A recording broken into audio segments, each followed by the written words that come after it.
Welcome to Pod Me If You Can. Today on the show, it's Bad Influence from 1990. The film stars Rob Lowe and James Spader. Pod Me If You Can. Movie reviews. At only 30 years old, Michael, James Spader, is set to become one of the youngest executives at his company. After a bad day at work, he's almost assaulted in a bar, but is saved by a mysterious stranger, Alex, played by Rob Lowe. The two go for a drink and bond. Alex is goal-orientated and intimidating. Michael is introverted and lacks confidence. With Alex's influence, Michael starts making changes. But are they for the better? And what does Alex want from Michael? I review a lot of stuff on this channel, and for a lot of reasons, a lot of it is obscure. This one here I really enjoyed, and it's directed by Curtis Hanson, who did 8 Mile and LA Confidential. Now the reason this one got a lot of bad publicity is because it was released around the same time as Rob Lowe's sex tape. In this infamous sex tape, he has a threesome with a minor. And at the film's climax, Rob Lowe is also involved in a threesome. So this would have been fresh in the audience's minds. Now Rob Lowe is very enjoyable as a sociopath here. He pretty much watches people as they sleep. He's closing doors on people. He lies to everybody, little white lies, but he has accents and characters and decides which lies to continue, and he's very sort of sadistic. He always wears black, whereas James Spader's character wears white, so there's a lot of obvious symbolism. Michael, played by James Spader, goes through a big transformation through the course of the film, in order to get this confidence, and basically starts acting more like Alex. There is a Tyler Durden quality to Alex, played by Rob Lowe. He's charismatic, and people want to be him, and he has this way of convincing people to do what he wants. He almost is like an alter ego for James Spader's character.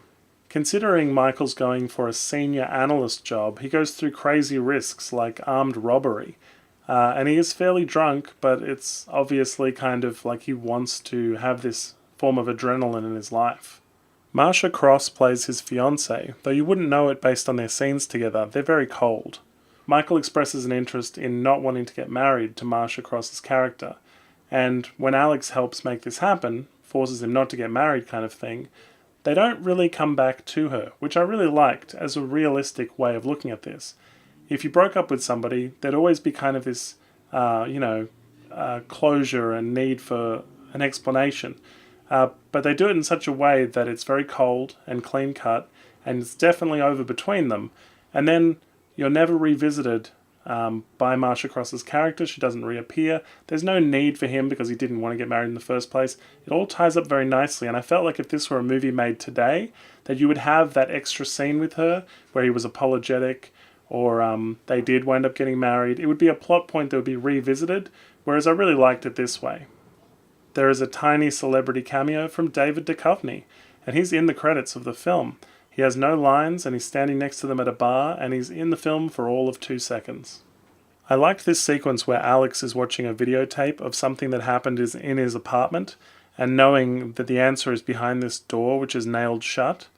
It's really creepy, and I quite enjoyed the use of VHS tapes here. It does remind you of Sex, Lies and Videotape, which James Spader is also in, but this scene is just so creepy with Rob Lowe on the video, and there's just like a blood print on the wall, so you know something horrible's happened, but he has to kick in this nailed shut door to find out what it is.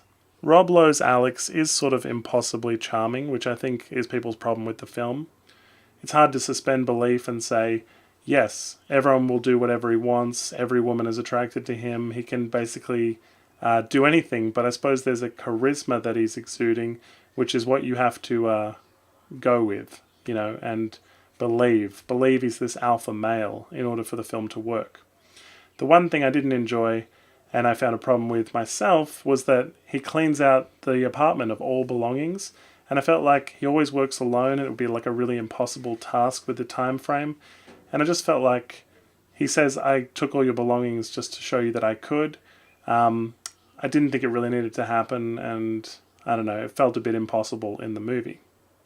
It's a really good character study, and Rob Lowe studied some serial killers to sort of work on his mannerisms for this performance.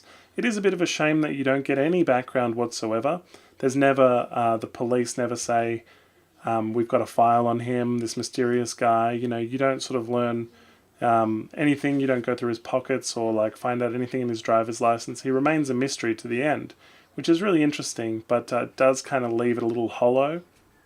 Look, I really liked Bad Influence. I thought it was a tight little thriller, and it's full of kind of suspense and nudity and noir shots and thriller elements. And James Spader's not been my favourite actor, but he does a pretty solid job here. It's really Rob Lowe that's the standout.